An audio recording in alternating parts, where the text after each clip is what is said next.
Au ciel est la maison du Père, étincelante de beauté.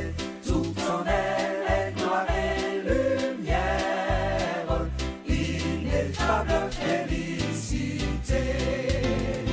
Vers le ciel, nous marchons vers le ciel. C'est au ciel qu'est notre héritage éternel. Là le bonheur est sans mélange, là le péché ne règne plus, c'est l'amour. Alléluia. Alléluia. Tu es béni, Père éternel. Tu es élevé. Tu es magnifié, adoré. Parce que toi seul tu es Dieu. En dehors de toi, il n'y a point d'autre Dieu. Car avant toi, il n'y en avait pas. Et après toi, il n'y en aura pas non plus. Tu es souverain. Parce que c'est toi qui as créé les cieux et la terre. C'est toi qui as créé tout ce qui nous renferme. Et tu as donné un nom à chaque créature. Tu n'as pas demandé la permission à quelqu'un avant de le faire. Tu l'as fait de ta souveraineté et de ton autorité. C'est pourquoi nous t'adorons. C'est pourquoi nous nous prosternons devant toi pour te célébrer et te magnifier. Merci Seigneur. Merci pour l'œuvre combien grande tu as accompli en envoyant Jésus-Christ en tant que Messie, qui mourut pour nous à la croix afin d'expier nos péchés. Et Seigneur, nous nous réjouissons parce que Seigneur, nos péchés sont ôtés. Nous sommes tes enfants et nous espérons, Seigneur Dieu, en la vie éternelle. Seigneur Dieu, et pendant que nous sommes là, nous attendons le retour de notre Seigneur Jésus. Lequel retour exige de nous, les adorateurs, des préparations adéquates. Nous sommes là ce matin pour apprendre de ces préparations. Aide-nous à travers ta parole, à nous préparer réellement afin de ne pas être surpris.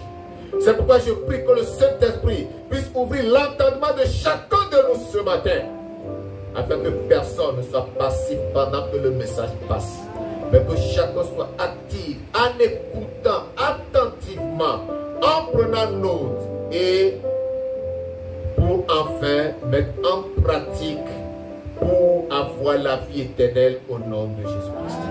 C'est pourquoi Seigneur, je t'invite ce matin à venir parler à ton public directement. Je suis comme un micro à ta bouche ce matin. Parle en moi et que je retentisse afin que ton peuple écoute ta voix. Merci parce que je crois que tu m'as exaucé. Que toute la gloire et l'adoration soient rendues à ton merveilleux nom. C'est au nom puissant de Jésus-Christ de Nazareth que nous avons prié. Amen. Amen. Amen. Vous asseoir, que Dieu vous bénisse.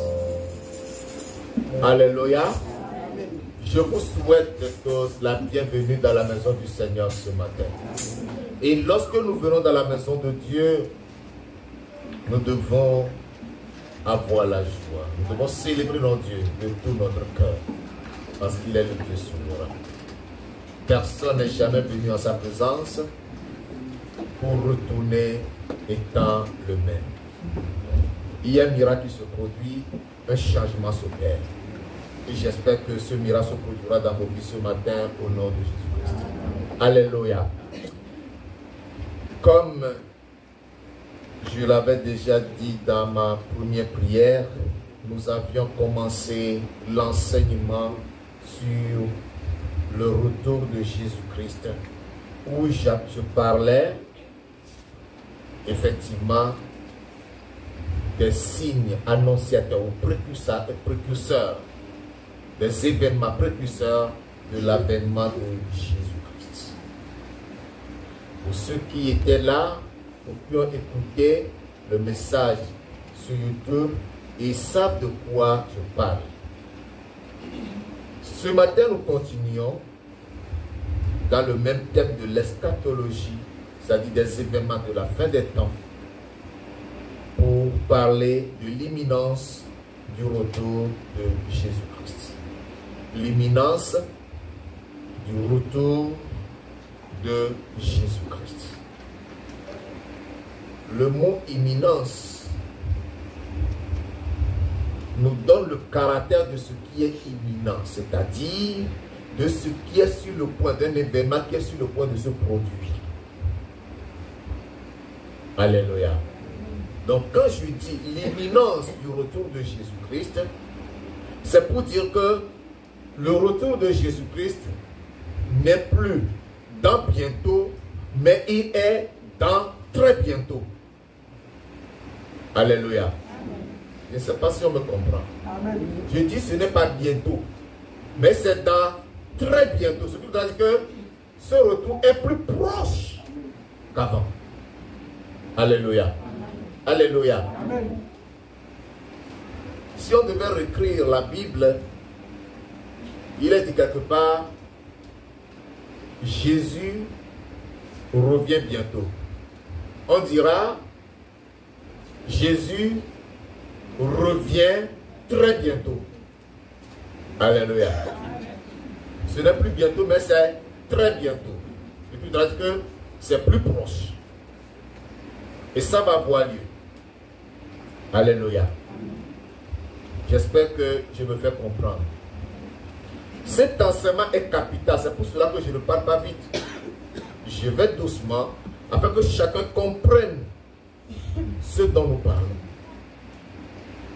Mais si toi tu sors d'ici et que tu oublies ce que nous avons dit, c'est toi-même. Gloire à Dieu. Gloire à Dieu. Alléluia. Voilà. Donc, l'apparition de ces signes précurseurs, de ces signes qui annoncent le retour de Jésus, de ces signes de la fin des temps, et leur intensification au fil des temps, parce que je vous le disais, que ces signes ou ces événements précurseurs existaient dès le commencement, et ils continuent de se produire, mais la chose c'est que il y aura de l'intensification, c'est-à-dire que cela augmentera, cela se multipliera au fur et à mesure que nous avançons et que nous approchons du retour du Seigneur. Donc cela doit amener le chrétien à se préparer réellement. Il y a des choses auxquelles nous devons commencer déjà à dire non, et un non catégorique. Hier, tu étais bébé, tu pouvais jouer. Comme le bébé là, qui est en train de jouer. Ok? Hier, tu étais bébé dans la foi. Tu pouvais jouer parce que tu ne comprenais encore rien. Mais aujourd'hui, tu n'es plus bébé. Tu es mature. Le fait que nous approchions du retour de Jésus-Christ fait de nous des chrétiens matures. Chacun doit prendre conscience de cette réalité. Parce que quand Jésus revient, qu'est-ce qui va se passer? Ce sera pour prendre avec lui ceux qui lui appartiennent. Et ceux qui ne lui appartiennent pas seront laissés. Ils seront laissés pour qui? Pour l'Antéchrist, pour le faux prophète, bref, pour l'ennemi de Jésus-Christ, qui est l'Antéchrist, c'est-à-dire Satan. Et lui ne sera pas là pour caresser quelqu'un. Il ne sera pas là pour cajoler quelqu'un. Il ne sera pas là pour causer amicalement avec quelqu'un. Il sera là pour martyriser les gens. Il sera là pour torturer les gens. Il sera là pour faire du mal aux gens. Alléluia. C'est pourquoi nous devons prêter attention à la voix qui parle. Ouvrons nos Bibles dans Luc chapitre 24.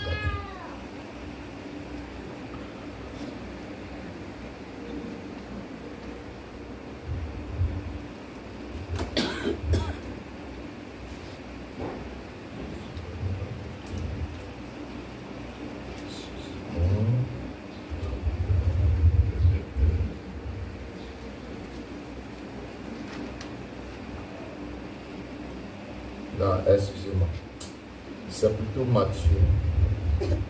Matthieu chapitre 24. C'est là que nous avons lu la dernière fois. C'est pas lu. Matthieu chapitre 24. Voyons du verset 32 au verset 34. Il dit, qu'est-ce que j'avais dit? Matthieu 24, 32 à 34. Il dit, instruisez-vous pas une comparaison tirée du figuier. Dès que ses branches deviennent tendres et que les feuilles poussent, vous connaissez que l'été est proche. De même, quand vous ferez toutes ces choses, sachez que le Fils de l'homme est proche à la porte. Je vous le dis en vérité, cette génération ne passera point que tout cela arrive. Verset 36. Verset 36. Pour ce qui est du jour et de l'heure, personne ne le sait, ni les anges des cieux, ni le Fils, mais le Père seul. Gloire à Dieu. Gloire à Dieu. Alléluia. Je vous avais lu ce passage du verset 32 au verset 34 le dimanche dernier. Cela revêt plusieurs interprétations, au moins 2 interprétations. Mais je vous ai donné une deuxième interprétation qui dit que ceci signifie la renaissance de la nation ou de l'État d'Israël. Donc cela nous montre réellement que Jésus-Christ est à la porte. Israël était dispersé parce qu'ils ont désobéi à Dieu. Le temple était détruit et ils se sont répandus partout en Europe. On les retrouvait en Europe de l'Est et dans quelques pays d'Europe de l'Ouest. Mais on avait commencé à les martyriser, à les maltraiter. Ils ont passé des siècles dans ces pays. Ils se croyaient natifs de ces pays-là. Mais lorsque la Deuxième Guerre mondiale a éclaté, il a fallu que Hitler se tourne vers eux pour les massacrer en Allemagne et repousser les autres en Pologne. C'est là qu'ils ont pris conscience qu'ils doivent retourner. Ils doivent trouver leur patrie, ils doivent rentrer chez eux. Mais avant cela, en Russie, le décès d'un responsable politique, du tsar,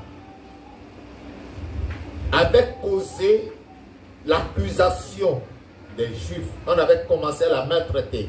Et là, nous sommes vers la fin du 19e siècle.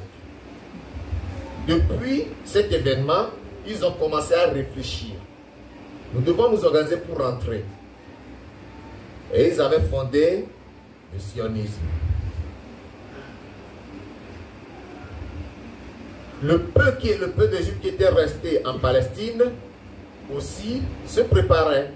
Ils ont créé leur mouvement national juif. Et les deux mouvements devaient travailler en collaboration pour que les Juifs d'Europe puissent rentrer. La rentrée se faisait difficile parce qu'ils n'avaient pas de ressources. Ceux qui revenaient étaient misérables. Jusqu'à ce que Hitler a organisé ce qui a été nommé la Shoah. On les amenait dans des camps de concentration et on ouvrait le gaz. Il suffisait d'aspirer le gaz, ils mouraient.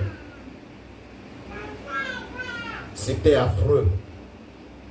Cela devait rentrer maintenant en masse. Et lorsqu'ils étaient rentrés, le peu qui a pu rentrer, ils ont été attaqués tout de suite par les Arabes qui ont occupé, c'est-à-dire ces vieux Philistins qui se sont donné le nom d'Arabes. Ils étaient attaqués par eux. On leur a fait la guerre, mais ils ont réussi à repousser les Arabes. Et le 14 mai 48. Le matin, parce qu'ils étaient mis, la Palestine était placée sous protectorat anglais. Lorsque le gouverneur anglais est parti le matin à 10 h, à 16 h, ils ont proclamé l'État d'Israël. Alléluia. Il est parti à 10 h, il a pris son bateau à 10 h. Et à 16 h, ils ont proclamé la naissance de l'État d'Israël. Ils ont dit, l'État qui vient de naître s'appelle Israël. Alléluia. Au même moment, les Arabes les ont encore attaqués. Ils disent, non, vous n'avez pas le droit. C'est notre pays, c'est notre territoire. Nous devons vous repousser. Mais ils n'ont pas pu. Ces Arabes ont continué de les persécuter. Jusqu'à la guerre de 6 jours. Où 7 pays arabes sont allés les attaquer. Ils les ont repoussés violemment. Ils sont là aujourd'hui. Ils demeurent là. Jusqu'au 7 octobre. C'était quand? Le 17. 7 non? C'est ça. Le 7 octobre, ce qui devait arriver arriva. Et on est là. Alléluia. Vous voyez que les autres qui voulaient profiter pour attaquer hésitent même d'attaquer. Parce que quelle que soit leur incrédulité, quelle que soit leur inimitié contre Israël, ils finissent par comprendre que ce peuple-là, c'est Dieu qui l'a établi là. Alléluia. Parce que c'est la promesse de Dieu. Dieu leur a donné le territoire. Mais leur désobéissance a fait que quoi? Les ennemis sont restés. Eux, ils ont été expulsés. Les ennemis étaient revenus. Les Arabes étaient revenus. Mais eux tous, ils sont des parents. Alléluia. Parce qu'aujourd'hui, en Israël, il n'y a pas que les Juifs, il y a aussi des Arabes. Et ils sont très zélés pour défendre la cause d'Israël. Hein? Il y a une branche de l'armée qu'on appelle les Bédouins. Ce sont des militaires qui sont des Arabes uniquement. Et ils sont très zélés pour défendre la cause d'Israël. Parce qu'ils ont compris quelque chose. Et ceux-là qui les attaquent aujourd'hui, il y en a qui fuient pour se retrouver là, pour se faire juifs. Il y en a qui se convertissent au judaïsme. Donc Israël est la boussole de Dieu. Vous comprenez ça? La boussole, sinon l'horloge de Dieu, comme je le disais l'autre jour, c'est la montre où Dieu lit l'heure pour accomplir tout ce qui a été dit. Parce que ce retour de Jésus-Christ, la grande tribulation, la grande tribulation, tout cela a été révélé à Daniel depuis longtemps, lorsqu'il était encore à Babylone. Et Jésus même a dit qu'il reviendra. Et Israël est dans le programme de retour de Jésus-Christ. Alléluia. Alléluia. La grande tribulation ne débutera pas si l'impie ne va pas dans le temple juif pour se proclamer lui-même Dieu. C'est lorsqu'il va rentrer dans ce temple pour se proclamer lui-même Dieu que les Juifs vont se réveiller pour dire, mais attention, nous avons fait l'alliance avec la mauvaise personne. C'est un ennemi. Nous avons un Dieu. Yahweh. C'est là où ils vont commencer à rompre l'alliance. Et l'ennemi dira, non, vous n'allez pas rompre l'alliance. Il va commencer à les persécuter. Et cette persécution sera dirigée non seulement contre les Juifs, mais aussi contre les chrétiens. Donc vous comprenez que tous les autres là sont des antichrists. C'est pourquoi je disais l'autre jour, je ne sais pas si c'est ici que je le disais, que toutes les autres religions qui sont nées après sont des religions appelées comment? Religion de l'antichrist. C'est de là que sortira l'antichrist pour persécuter tous ceux qui confessent le nom de Jésus-Christ. Donc ce sont des signes que Dieu nous donne pour nous annoncer, pour nous informer que le retour de Jésus-Christ est très imminent. Alléluia. Alléluia. Nous devons comprendre les choses. Cette guerre qui se déroule actuellement entre Israël et le Hamas, ce n'est pas entre Israël et la Palestine. Hein. Les Palestiniens même ne bronchent pas. Il y a des Palestiniens qui ne soutiennent même pas le Hamas. Parce qu'ils savent que le Hamas sont des barbares. Ils ont d'ailleurs massacré les Palestiniens pour s'installer à leur place. Ils veulent imposer un islam extrémiste à la Palestine. Ils veulent coloniser la Palestine à leur manière et imposer leur idéologie. C'est ça leur objectif. Donc, pour le faire, il faut effacer complètement Israël. Mais qu'est-ce que Dieu dit dans Zacharie? On a lu Zacharie 12, verset 19. Il fera de Jérusalem quoi? Une pierre pesante. Et tous ceux qui se rassembleront pour la soulever seront meurtris. Alléluia. Ils ne le pourront pas. Ce sont là des signes que Dieu nous donne pour nous montrer que il a promis, il a établi, il a dit que et Jérusalem sera à sa place à Jérusalem. Allez prendre le livre de Zacharie, chapitre 12, lisez bien. Lisez tout ce que Dieu a dit sur Israël. Alléluia. Petite nation, mais qui sème la terreur. Dès que tu le touches, est-ce qu'il provoque quelqu'un? Ne provoque personne. Mais dès que vous le provoquez, il réagit et vous comprenez que vous avez vraiment mis le pied dans la fourmilière. Alléluia. Revenons à notre message. J'aimerais vous rappeler dans cette introduction les signes dont nous avions parlé l'autre jour. Les signes que Matthieu 24 nous a révélés. Avant de nous dire que lorsque les branches du figuier deviennent tendres et que les feuilles poussent, c'est que l'été est proche. Tout comme ce comportement du figuier nous annonce l'été, de la même manière, les signes que nous voyons nous montrent aussi que le retour de Christ est proche. Que le Fils de l'homme est à la porte. Donc, le premier signe, c'est quoi? C'était l'avènement ou l'apparition des faux Christ, des faux prophètes et des faux docteurs. Vous vous souvenez?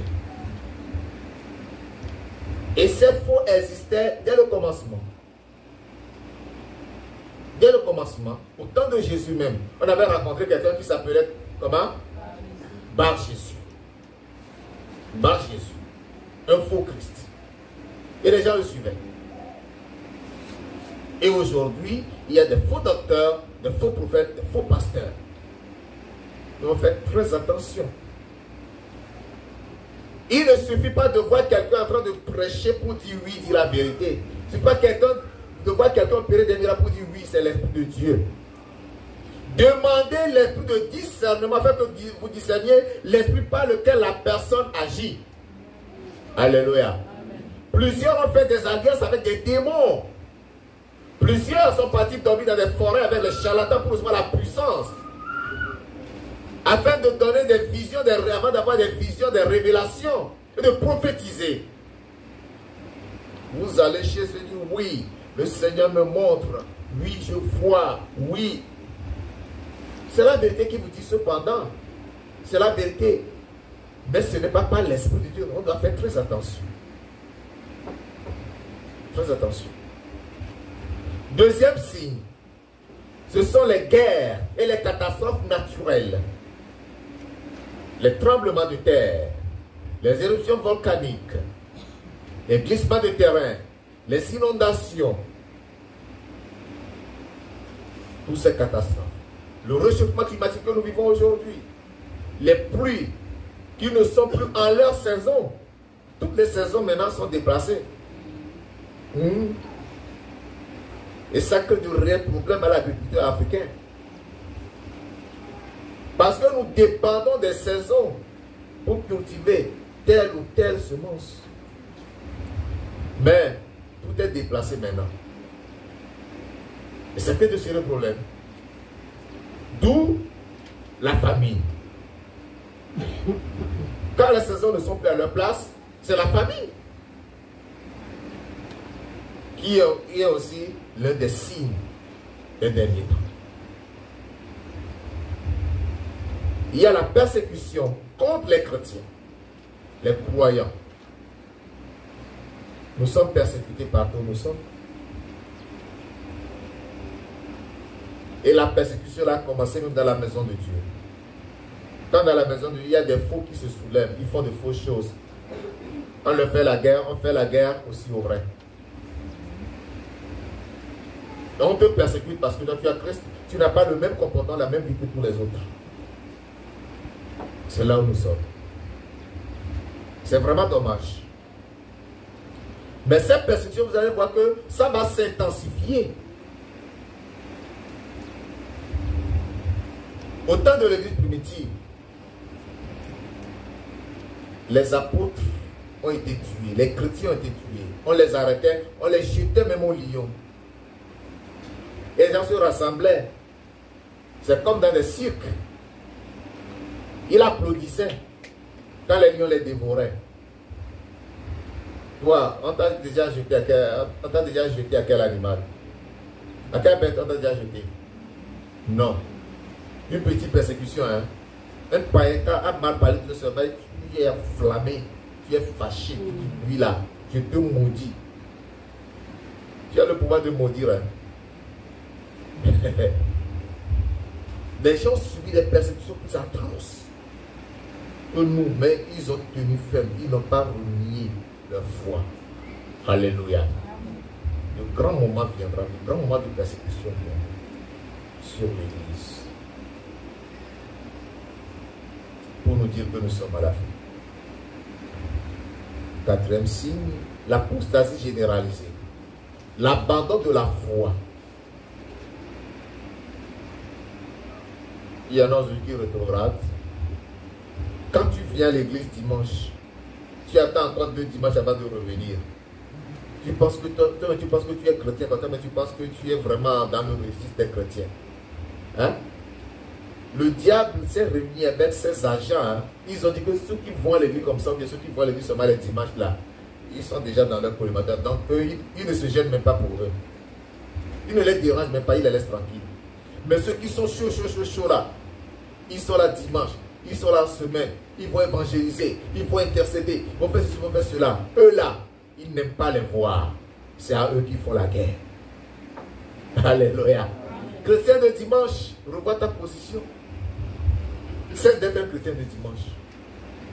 Cesse d'être un chrétien de dimanche. Quand tu viens dimanche là, tu loues.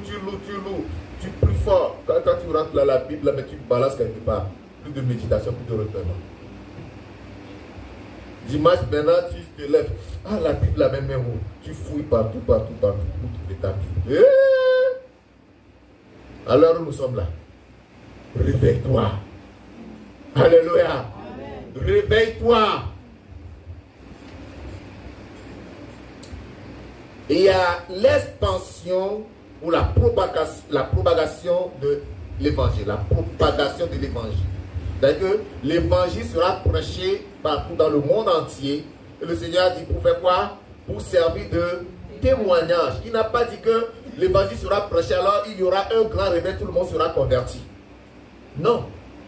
Tout le monde ne sera pas converti. Il a dit pour leur servir de témoignage. C'est-à-dire qu'il y aura des incrédules, des gens qui ne vont jamais croire. Prêcher l'évangile n'importe comment. Utiliser n'importe quel style. Utiliser n'importe quel langage. Donner n'importe quel exemple. Ils ne vous croiront jamais. L'évangile peut aller partout. Dans les pays musulmans comme aujourd'hui. Et il est en train de s'étendre. Ils ne changeront pas. Le sorcier demeurera sorcier. Le magicien demeurera magicien. La prostituée continuera sa prostitution. Mais c'est prophétisé que l'évangile sera prêché partout pour servir de quoi? De témoignage. Pour qu'en ce jour, personne ne dise, moi je n'ai jamais entendu ça. Je n'ai jamais entendu parler de Jésus. Il t'a dit, tu as entendu parler. Ça ne nous a pas découragé. Nous devons persévérer dans l'évangélisation. La vie poursuivra son cours normal. Ce qui arriva au temps de Noé arrivera de même. N'est-ce pas? Car au jour de Noé, que se passait-il? Les gens mangeaient, buvaient, mariaient, et se mariaient et mariaient leurs enfants. Ils ne se doutaient de rien jusqu'à ce que le déluge vint et les emporta tous. C'est ce que la Bible nous dit. Donc la vie se poursuit normalement, les gens se lèvent, ils vont au travail, ils reviennent, ils sont en famille, ils causent, ils regardent le journal à la télé, et les gens sont là à pianoter leur téléphone à longueur de journée, chacun fait ce qu'il voudra, les fêtes continuent, les gens se marient, etc., etc. Personne ne doute de rien, mais je suis en train de venir. C'est-à-dire, le soleil ne se lèvera jamais à l'ouest pour se coucher à l'est. Pour nous dire que oui, là, je suis en train de revenir. Vous avez compris ça? Le soleil se lève où? Oh, vous ne connaissez même plus ça. Le soleil se lève où? Et se couche où? Il n'y aura pas un jour où le soleil va se lever à l'ouest pour aller se coucher à l'est. Afin de vous dire que Jésus arrive. Jamais. Le soleil se lèvera toujours à l'est et se couchera toujours à l'ouest. Alléluia. Le sud sera le sud, le nord sera le nord. Il n'y aura jamais d'inversion. Tout sera normal. Alléluia. Les élèves iront encore à l'école. Les étudiants iront dans les universités. Les journalistes iront le journal à la télévision. Je vais regarder. Alléluia. Moi aussi, je serai en train d'enseigner toujours aux élèves. Chacun fera ses activités. Le tailleur sera en train de coudre ses vêtements pour ses clients. Le policier aura toujours de siffler à la bouche. Chacun fera son travail. La vie sera toujours normale. Rien ne va changer. Rien ne va changer. Pendant ce temps, je suis en train de revenir. Alléluia. Alléluia. Et le signe le plus important que j'ai déjà annoncé, que je vais répéter ici, sans insister, parce que j'aime beaucoup expliquer ça, c'est la renaissance de l'État d'Israël. Alléluia. Et cela s'est déjà produit. Et cela a déjà eu. Et ce que je sais encore, aujourd'hui, il y a la bagarre autour de Jérusalem. À Jérusalem-Est, il y a la mosquée qui a été construite. Mais Israël dit qu'il va conquérir cette place-là pour rebâtir le temple le jour. C'est-à-dire, tout ce qu'il faut pour bâtir le temple est déjà prêt. Tous les matériaux sont déjà réunis. Le jour, ils vont réussir à chasser les musulmans. Ils vont commencer la construction là, sachez que c'est terminé. Parce qu'il faut que l'Antéchrist rentre dans ce temple-là qu'ils vont construire. Il faut que l'Antéchrist aille là-bas, commettre des abominations, jusqu'à se proclamer lui-même Dieu. C'est ça qu'on attend. C'est ça qu'on attend. Tout est déjà prêt. C'est pourquoi, chrétiens, nous ne devons pas sommer, nous ne devons pas rêver, nous ne devons pas dormir. Quand tu écoutes la voix de Dieu aujourd'hui, demande, Seigneur, qu'est-ce que tu veux me dire? J'ai entendu une voix, mais je n'ai pas compris. Seigneur, je veux mieux comprendre. Je veux que tu me parles davantage. Je veux que tu m'instruises. Seigneur, que ta lumière sonne mon cœur. Qu'est-ce qui est là caché au-dedans de mon cœur qui pourra m'empêcher de voir ta gloire? Il faut se sonder. L'heure n'est plus à l'amusement. Mes chers frères, l'heure n'est plus à l'amusement. Préparons-nous. Alléluia. C'est pour cela que lorsque l'apôtre Paul écrivait aux Thessaloniciens, touchant à l'enlèvement, il a dit, ensuite nous les vivants. Ensuite nous les vivants. C'est que l'apôtre Paul disait que il serait vivant lorsque la trompette sonnera pour l'enlèvement. Il s'impliquait dans les vivants. Mais il est parti. Cela lui a permis de bien se préparer. Et il est décédé en tant que saint de Dieu. Et il se repose. Il est dans la félicité actuellement. Bien-aimé, prépare-toi aussi comme l'apôtre Paul s'était préparé. Alléluia. Je dois me préparer comme il s'était préparé. Marchant, vivant toujours dans la sanctification, dans la crainte de Dieu. Il y en a qui agissent comme si Dieu n'existait pas, comme si jamais il n'y a aucun événement qui fera trembler ce monde. Bien-aimés, faites attention. C'est pour cela que je voudrais d'abord vous exhorter à rejeter la tromperie et la séduction de ce monde impie. Nous devons faire quoi? Rejeter la séduction et la tromperie de ce monde impie. Le monde impie, ce monde-ci, nous séduit et nous trompe. Et nous allons d'après le monde. Le monde a envahi l'église. Un grand homme de Dieu l'a dit. Je suis allé dans le monde, j'ai trouvé l'église. Quand je viens dans l'église, je trouve le monde. Il y a eu une confusion. Plus de distinction entre le monde et l'église aujourd'hui. Des femmes qui amènent dans l'église l'habillement du monde. On se demande si on est dans l'église ou si on est dans le monde. Quand tu vas à l'église, tu te demandes si tu es à l'église ou si tu es dans une boîte de nuit. Ou si tu es dans un club. Parce que quand tu vois les habillements, les mini, les décolletés, les moulants, des choses qui sont là pour séduire le sexe opposé. Nous devons faire très attention. La parole de Dieu déclare dans Matthieu chapitre 24, au verset 26. Matthieu 24, verset 26. Dit ceci. Si donc on vous dit, voici il est dans le désert, n'y allez pas. Voici il est dans les chambres, ne le croyez pas. Ça c'est quoi? Ça c'est de la tromperie. Ne vous laissez pas tromper. Quand on vous dit que Jésus est ici, n'allez pas. Il est là, n'allez pas. Ne vous affolez pas. Gardez votre calme. Nous devons rejeter cette tromperie-là. Alléluia. Tu as rejeté cela. Mais tu vas savoir que c'est la tromperie si tu ne connais pas la parole de Dieu. C'est pourquoi Dieu disait à Jésus que ce livre de la loi ne s'éloigne point de ta bouche. Médite-le nuit et jour. La Bible. Ne la sépare pas de ta personne. Lis-la constamment, lis-la régulièrement, lis-la quotidiennement.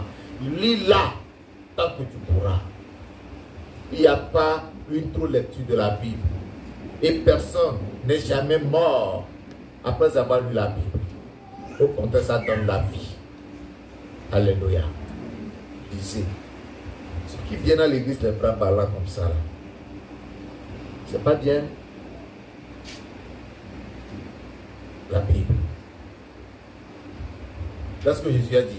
Vous sondez les Écritures, car vous pourrez trouver en elle la vie, car c'est elle qui rend témoignage de moi. Alléluia. Ce sont les Écritures qui rendent témoignage de Jésus. Tu ne peux pas connaître Jésus sans sonder la Bible. Chrétien, lis ta Bible si tu veux grandir dans la foi. Hein? Il y en a aujourd'hui. Ils ne font pas la distinction entre les livres de l'Ancien Testament et les livres du Nouveau Testament. Donnez pas ça, ils vont se mettre à chercher ça dans le Nouveau Testament. Je dis à Habakkuk par exemple, ils vont chercher Habakkuk dans les évangiles. Hein? Parce qu'ils ne lisent pas la Bible.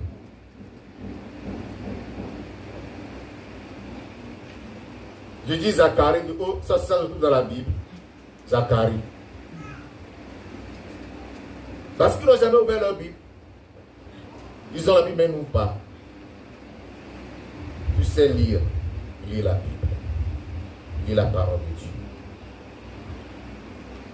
La Bible nous dit que le monde nous trompe et nous séduit. À cause de cela, nous devons le rejeter. Nous n'avons rien à porter dans ce monde. Et nous n'avons rien à voir dans ce monde. 2 Corinthiens chapitre 6. 2 Corinthiens chapitre 6, du verset 14 au verset 18.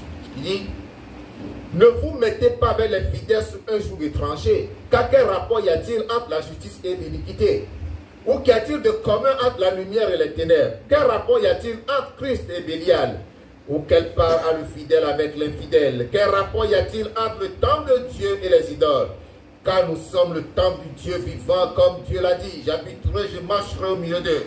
Je serai leur Dieu, ils seront mon peuple. C'est pourquoi, sortez du milieu d'eux. Alléluia. Sortez du milieu d'eux. Sortez du milieu de ce monde. Sortez de ce monde. Sortez du milieu des pécheurs. Sortez du milieu des idolâtres. Ça ne veut pas dire que nous devons les quitter. Non. Ne fais pas ce qu'ils font. Ne t'associe pas à leur pratique. C'est ce qu'on veut te dire. Ils sont là en train de faire le Congo ça, en train de déplumer quelqu'un. Ne te joins pas à eux. Ils sont en train de moissir quelqu'un. Ne te joins pas à eux. Ils sont en train de planifier le mal. Ne te joins pas à eux. La Bible dit, sortez du milieu d'eux et séparez-vous, dit le Seigneur. Ne touchez pas à ce qui est impur et je vous accueillerai. Alléluia. Ne touchez pas à ce qui est impur. Il y a des chrétiens que je n'ai pas peur du péché. La fornication ne leur dit rien. Oh mon petit ami. Oh ma bonne amie. Chrétien, ça sort de ta bouche. J'ai un petit ami. J'ai une bonne amie. C'est lui qui me fait ça, c'est lui qui me fait ça. Chrétien. Tu sais que c'est un péché qui fait brûler les gens en enfer.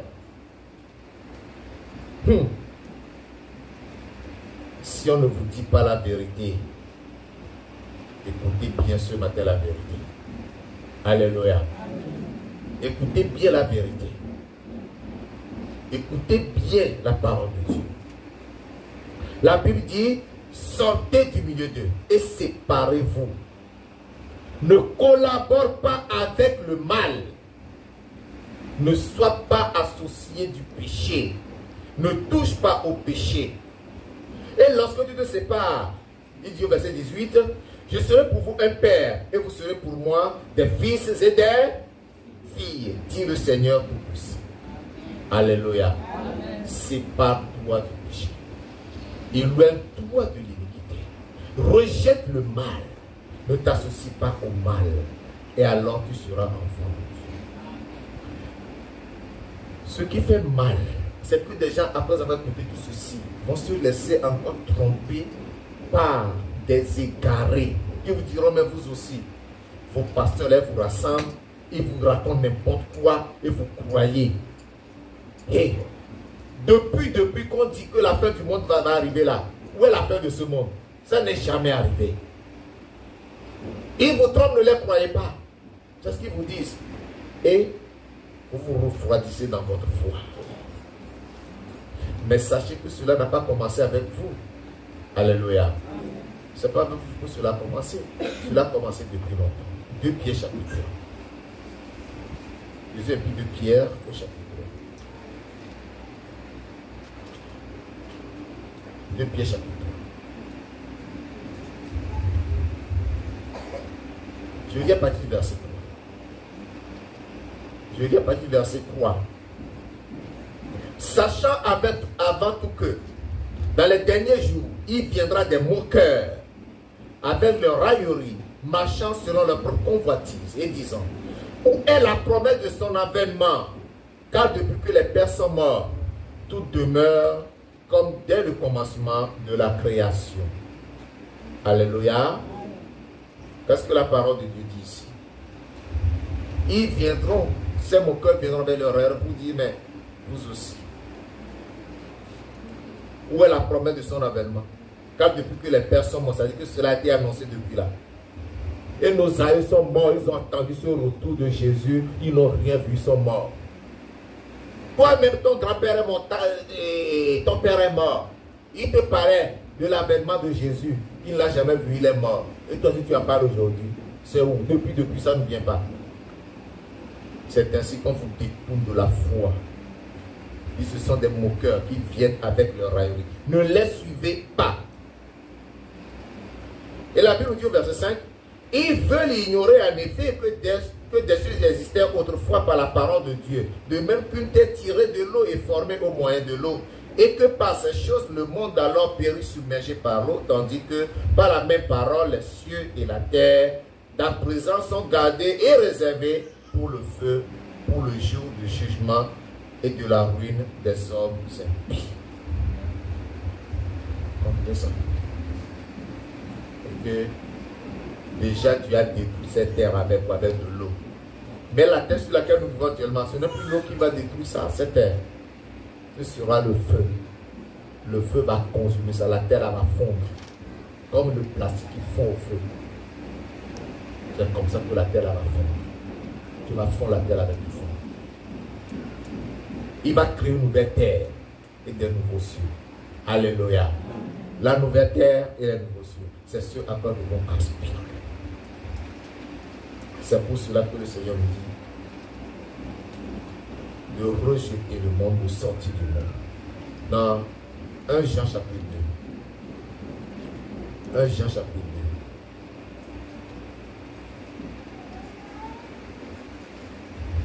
2. Verset 15. N'aimez point le monde, ni les choses qui sont dans le monde. Si quelqu'un aime le monde, l'amour du Père n'est point en lui. Car tout ce qui est dans le monde, la convoitise de la chair, la convoitise des yeux et l'orgueil de la vie ne vient point du Père, mais vient du monde. Et le monde passe, et sa convoitise aussi. Mais celui qui fait la volonté de Dieu demeure éternellement. Alléluia. Alléluia. N'aimez point le monde. N'aimez point le monde. Le monde et ses convoitises. Le monde et ses manières de célébrer ses fêtes, de célébrer ses mariages, de célébrer ses naissances, de célébrer ses anniversaires, de célébrer leur succès. Ce n'est pas de la même manière que le chrétien doit célébrer ces choses. Il y a une manière de le faire. Le monde avait ses manières de s'habiller. Ce n'est pas de la même manière que le chrétien doit le faire. Le monde aujourd'hui est devenu menteur. Alléluia. Et quand je parle de mensonges, je vois beaucoup de femmes qui mentent aujourd'hui. Plein de femmes qui sont menteuses. Ils vont mettre le fond de teint pour donner une couleur à leur peau. C'est du mensonge. Est-ce que c'est ton teint?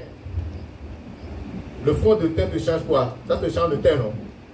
Le teint là, c'est pour toi. Quand tu vas mettre des make-up, comment vous appelez ces trucs là? C'est ça? On met ça où? Hein? Aux yeux, aux lèvres, tout ça là. C'est ça la couleur de tes lèvres. Hein? C'est du mensonge, vous ne savez pas. Vous mentez à Dieu. Les hommes aussi mentent. Hein? Quand tes cheveux sont blancs, mais tu mets du noir là, tu mens, tu es menteur devant Dieu. C'est du mensonge. C'est des menteurs. Et nos femmes qui ont des cheveux crépus, qui veulent avoir des cheveux qui descendent aux fesses, c'est du mensonge. C'est du mensonge. Vous mentez, vous trompez qui? Hein? Vous serez jugé en tant que menteur. Tous ceux qui mentent là. Des gens qui ajoutent des fêtes, les femmes qui ajoutent des fêtes artificielles. Si ton derrière plat, laisse-la plat. Amen. Alléluia. Amen. Tu vas mettre des fesses artificielles. Il y en a qui ont de petits seins. Mais ils vont mettre des faux soutiens là. Chargés de mousse. Vous séduisez les hommes. Des menteuses. C'est le monde. C'est le monde. Changez aussi votre âge. L'âge qui vous fait vieillir, il a changé ça. Et fait disparaître la pièce. Pourquoi vous n'avez pas fait disparaître la pièce? Arrêtez le mensonge. Ce sont les tromperies du monde que vous devez rejeter. Le chrétien ne doit pas se mettre sous ce joug-là. C'est du joug que vous portez. C'est un fardeau inutile. Je dirais même nuisible. Parce que ça vous conduit loin. Alléluia. Peu puisque le retour de Jésus-Christ est imminent. Alléluia. Amen. Nous devons répondre promptement à l'appel de Jésus-Christ. Jésus nous appelle à renoncer au monde, à rejeter le monde, à venir à lui, à marcher avec lui, à communier avec lui, à nous consacrer à lui. Il dit, si quelqu'un veut venir après moi, qu'il fasse quoi? Qu'il renonce à lui-même, qu'il se charge de sa croix et qu'il me suive. Sans renoncement, comment tu peux suivre Jésus-Christ? Parce que Jésus ne marche pas sur une route pavée d'or. Il marche sur une petite piste, jonchée d'obstacles. Il y a des épines, des tessons de bouteilles. Il y a la boue aussi, tu pourras glisser, tomber. Les épines te piquent, les tessons de bouteilles te blessent. À des endroits, c'est très effilé et tu dois marcher là-bas. Donc tu dois renoncer à toi-même, dire que ma personne là n'est rien du tout. Mais j'ai quelqu'un devant moi que je suis. Il faut que je rattrape cette personne. Alléluia. C'est Jésus, c'est le modèle. C'est lui le modèle parfait. Quelqu'un dit je vais te suivre, il a dit viens. Tu veux me suivre? Les oiseaux du ciel ont leur nid et les renards des tanières, mais le Fils de l'homme n'a pas là où reposer la tête. Tu vas supporter ça? Je suis un maître qui n'a pas un endroit où dormir. Il va passer la nuit dans les montagnes. Tu vas aussi passer la nuit dans les montagnes, dans le froid. C'est ça la consécration. Oui, Jésus, je suis prêt à aller avec toi partout où tu m'enverras. Je suis prêt à supporter tout ce que tu m'imposeras. C'est ça qu'on appelle la consécration. C'est ça qu'on appelle la détermination. C'est ça qu'on appelle l'engagement. Est-ce que tu es prêt? Tu dois être prêt. Tu dois renoncer à ce monde-là. Tu dois rejeter le monde-là. Tu dois répondre à la paix de Dieu. Dis, laisse sur moi, laisse ce que tu fais sur moi. Abandonne ta personnalité. Ne considère même pas tes diplômes. Ne considère pas ta position. Ne considère pas ton rang. Mais humilie-toi. Fais-toi tout petit et suis-moi. Tu fais comment? Tu diras quoi? Moi, quand je me lève, je parle, tout le monde s'incline. Il y en a pour me demander d'être comment? D'être comme vous, je ne peux jamais devenir comme l'un de vous. Ça s'appelle l'orgueil. Tu ne peux pas suivre Jésus avec l'orgueil. L'orgueil est un compagnon malsain. Je vous ai dit que Jésus marche sur un chemin étroit. Et donc tu ne peux pas marcher avec quelqu'un que tu tiens dans tes mains. C'est-à-dire, tu ne peux pas marcher de front avec quelqu'un.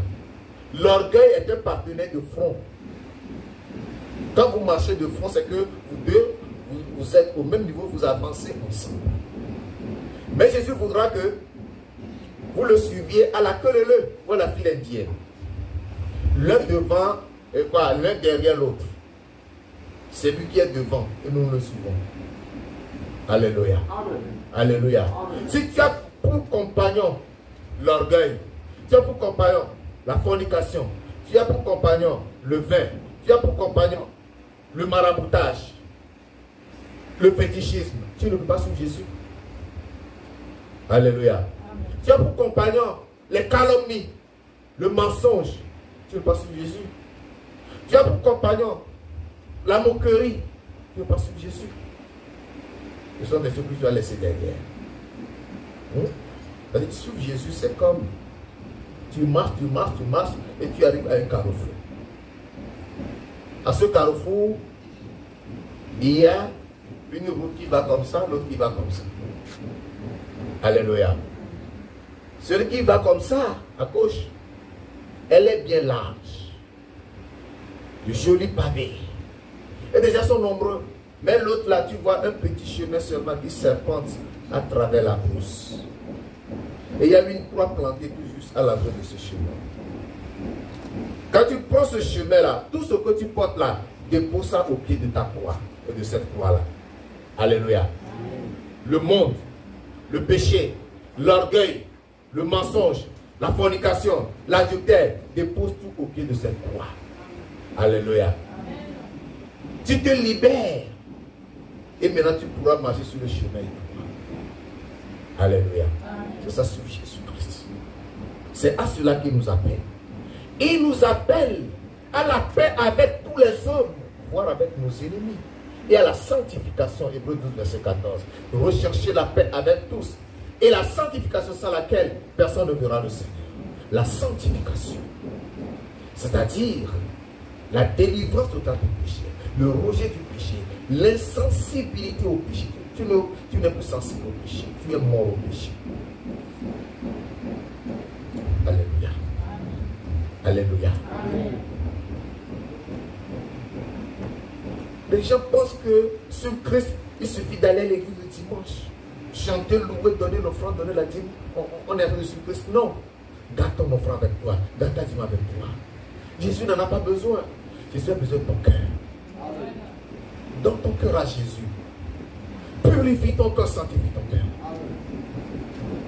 Donne ta vie entièrement. Dis Seigneur, voici ma vie, restaure ma vie, dirige ma vie, conduis-moi. Alléluia. Je ne peux pas vous nourrir de sucre et de lait, sachant que le sucre et le lait produisent le diabète. Qui a compris ce que j'ai dit? Amen. Alléluia. Amen. Je ne peux pas vous nourrir du sucre et du lait, sachant que le sucre et le lait produisent quoi? Le diabète.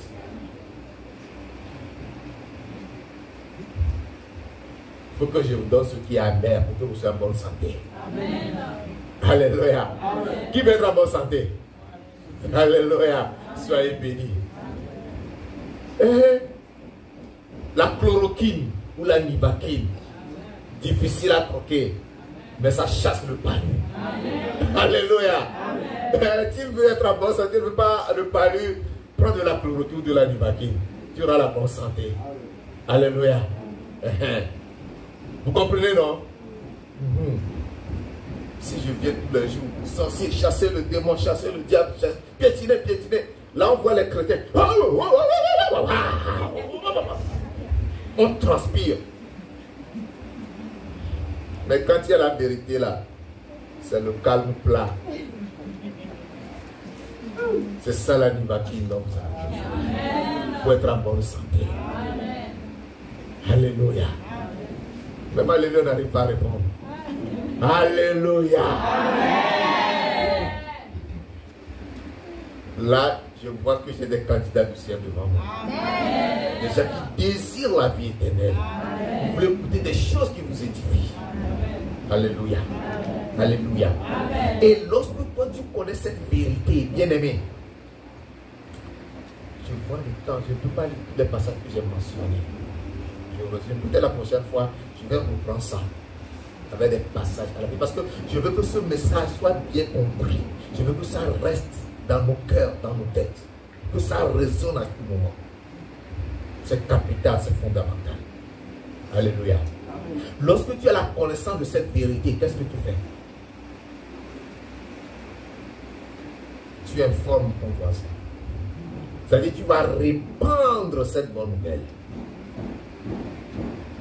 L'un des signes qui annonce l'avènement de Jésus-Christ, c'est la propagation ou l'expansion de la bonne nouvelle. Alléluia. Amen. Donc, ayant connaissance de cette vérité, c'est ça que Jésus revient bientôt. Et que son retour là requiert une préparation pour pouvoir demeurer avec lui éternellement. Il faut que tu saches qu'il y a autour de toi plusieurs qui sont loin de cette vérité et qui t'appartiennent à toi qui as la connaissance de la vérité, de les en informer. Jésus a dit, comme le Père m'a envoyé, moi aussi je vous envoie. Allez, faites de toutes les nations des allez annoncer cette bonne nouvelle à ceux qui périssent. Allez informer-les, dites-leur que bientôt Jésus revient, très bientôt Jésus revient et tout prendra fin. Et alors, ceux qui ne pourront pas rentrer avec Jésus seront livrés au diable qui les torturera d'abord et ensuite ils seront jetés en enfer où ils souffriront éternellement. Allez-y annoncer cette bonne nouvelle. Ça vous coûte quoi? Même les anges ont annoncé le retour de Jésus. Ils ont dit, ce Jésus que vous voyez allant au ciel reviendra de la même manière. Actes des Apôtres chapitre 1 verset 10 à 11. Les anges l'ont annoncé. Donc, toi aussi tu dois l'annoncer. Si tu ne l'annonces pas, tu ne fais pas bien. Gloire à Dieu. Si tu n'annonces pas, le retour de Jésus, si tu ne dis pas à quelqu'un que Jésus va revenir, quand tu vas le dire, on va se moquer de toi, bien sûr. On va t'insulter. Bien sûr. Pour que tu saches que ce n'est pas parce que tu vas dire Jésus revient qu'on va dire oui, bravo, tu as raison. Celui qui sera gentil te dira, je le sais aussi. Là, il est gentil. Hein? Là, il est gentil, il dira, je le sais aussi. Mais celui qui n'est pas gentil là, va dire, ah, laisse-moi vos histoires là. Mais tu dois le faire. Tu dois l'annoncer. C'est à cela que nous sommes appelés. Et l'apôtre Paul dit, si j'annonce l'évangile, ce n'est pas un plaisir, mais la nécessité lui imposée. Et malheur à lui s'il n'annonce pas l'évangile. Donc, malheur à chacun de nous si nous n'annonçons pas l'évangile. Malheur à toi si tu n'annonces pas l'évangile. C'est une nécessité qui nous est imposée afin d'arracher du feu de l'enfer ceux qui périssent, afin de les délivrer. Alléluia. Nous ne ferons pas la grâce de Dieu les méthodes d'évangélisation. Et ça s'enseigne le mercredi, c'est pas le dimanche. C'est le mercredi. Si tu ne viens pas mercredi, tu ne peux pas prendre ça. Hein? Voilà. Si tu n'apprends pas ça, tu ne peux pas le faire.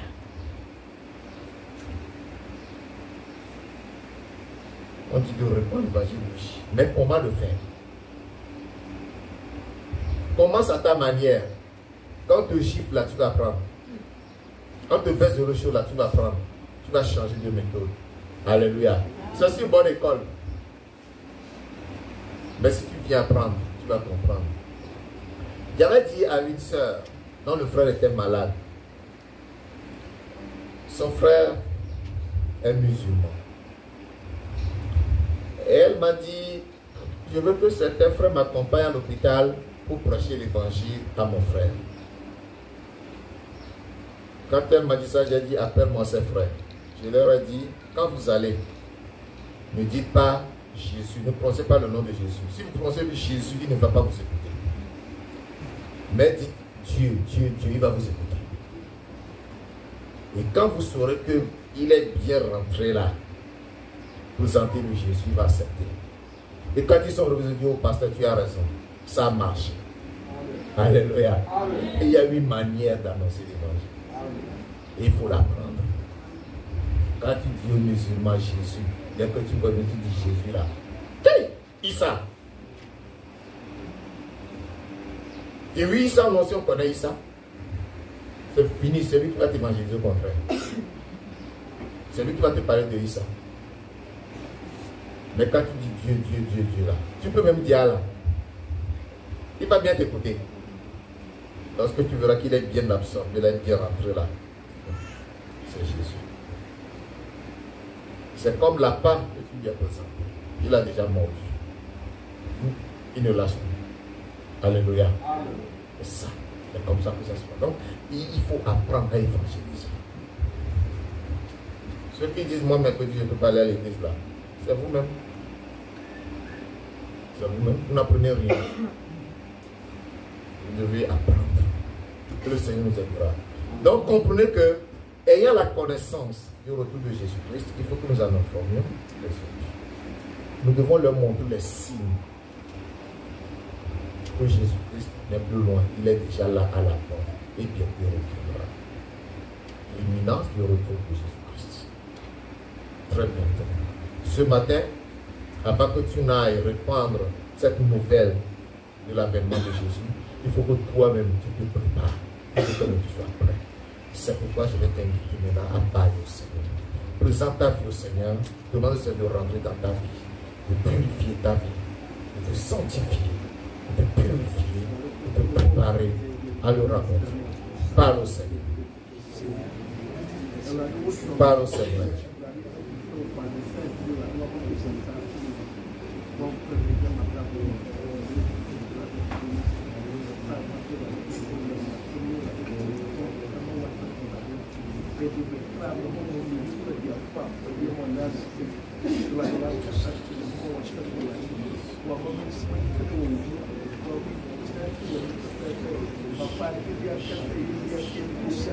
Là où tu es, si la tempête sonnait maintenant, est-ce que tu seras enlevé?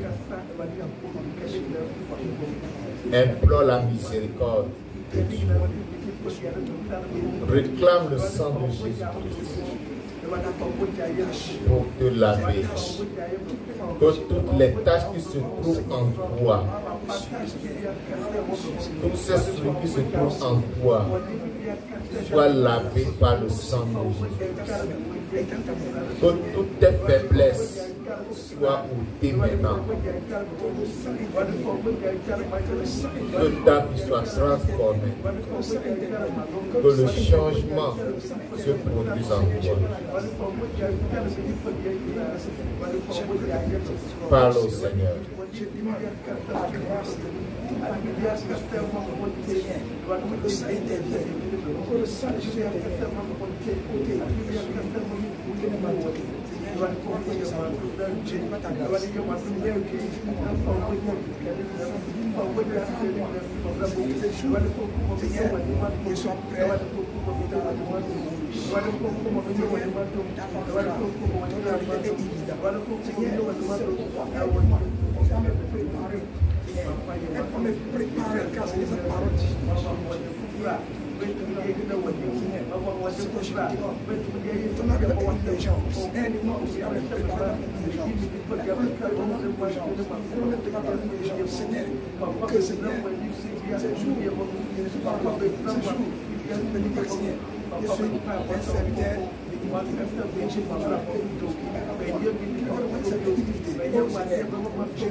Demande que le Saint-Esprit te fortifie. Acte uniforme sur ce chemin étroit, sur ce chemin effilé, jonché d'obstacles, jonché de difficultés, et qui te donne la force de porter ta croix pour suivre le Seigneur chaque jour de ta vie.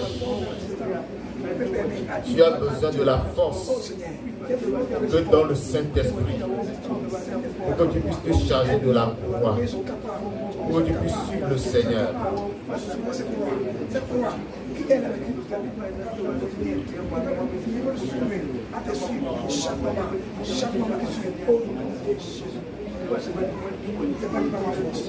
ma connaissance, et le monde intelligence. Seigneur, c'est ma connaissance. Oh Seigneur, que la grâce qui a répondu à la foi, intervient à mes oreilles. Seigneur, souviens-toi de moi.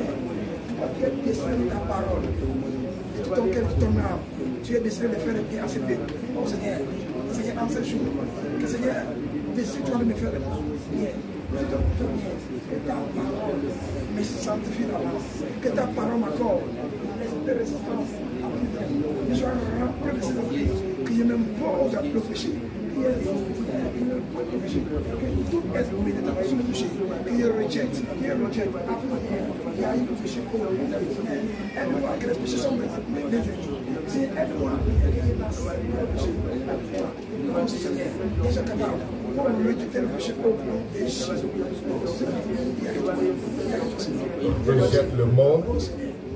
Rejette le monde derrière toi, le monde et tous ses plaisirs, le monde et toutes ses promesses, le monde et toute sa gloire. Rejette-le ce matin. Rejette le monde, abandonne ta vie au Seigneur. Dis Seigneur, je t'abandonne ma vie, règne sur ma vie, dirige-moi, guide-moi. C'est toi que je veux suivre, c'est à toi que je veux obéir. C'est ta volonté que je veux faire, c'est à toi que je veux me soumettre.